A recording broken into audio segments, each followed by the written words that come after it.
Ukrainian officials say at least one person was killed as Russian bombing of cities continued overnight. Minutes after the supposed ceasefire ended, the northeast region of Kharkiv came under attack. In a further development, Russian media has claimed 2 thermal power plants were attacked by Ukrainian forces in the Russian-controlled Donetsk region. Well, our Ukraine correspondent Hugo Bachego has the latest from Kyiv.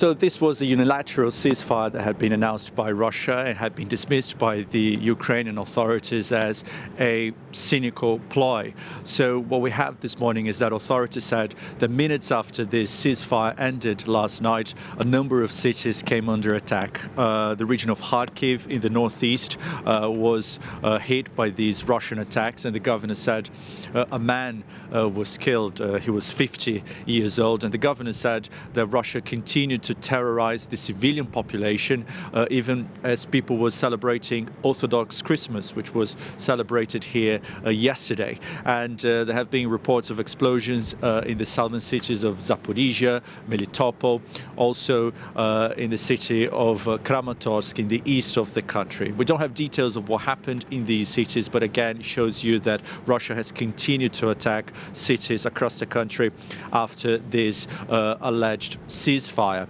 And in the east, fighting continued during this Russian truce, especially around the city of Bakhmut in the Donetsk region, a region of the country that's seen some intense fighting.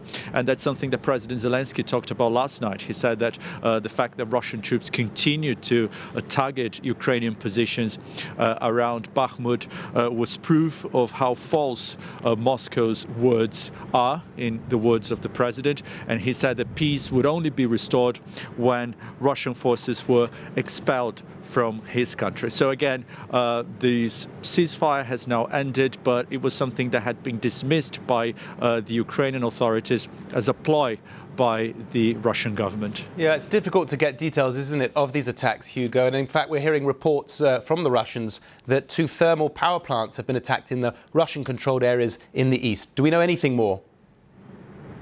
So this is another development this morning. We had this statement from the Russian appointed officials in Donetsk saying that these 2 power plants were damaged, apparently in a rocket attack by Ukrainian forces. We don't have details of what happened. There has been no official reaction from the Ukrainian authorities. They rarely issue statements about alleged attacks on Russian targets in territories occupied by Russian forces here in the country. But again, Donetsk is a region of the country that's seen some intense fighting, and it seems that battles continue today, even after this ceasefire that was announced by Russia.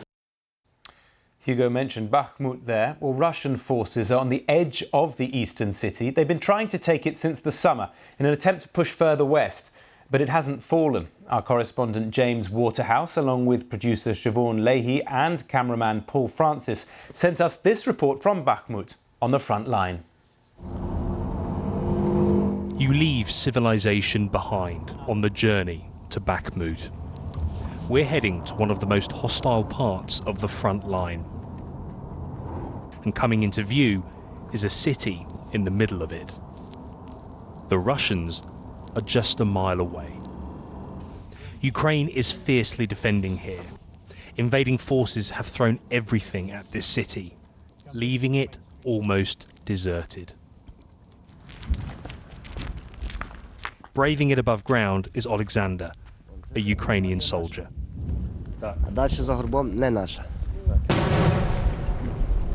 Ситуація напружена. Вибухи є, приходи є зі сторони противника. The situation is tense. There are explosions and strikes coming from the enemy's side. They promised a ceasefire, but we don't see it. We don't feel or see it. They said one thing, but in reality it's different.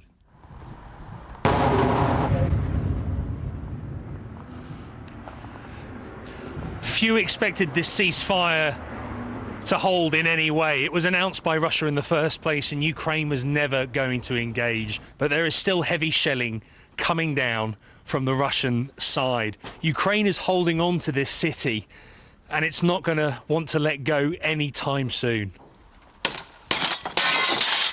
In Bakhmut, those who flinch are in a minority. Serhiy tries to patch up what he can. Такого и врагу не пожелаешь. You would not wish this on your worst enemy. We have tried to celebrate Christmas regardless. We put up a tree and decorations, but it was in the basement. Ну, We didn't forget about this holiday. не забываем о празднике. We can't hang around for too long, but this is about as far as you can get from a normal Christmas. Eastern Ukraine has gone through 9 years of Russian aggression. There have been several attempts at ceasefires. Few here expected this latest one to bring any respite. James Waterhouse, BBC News, Bakhmut.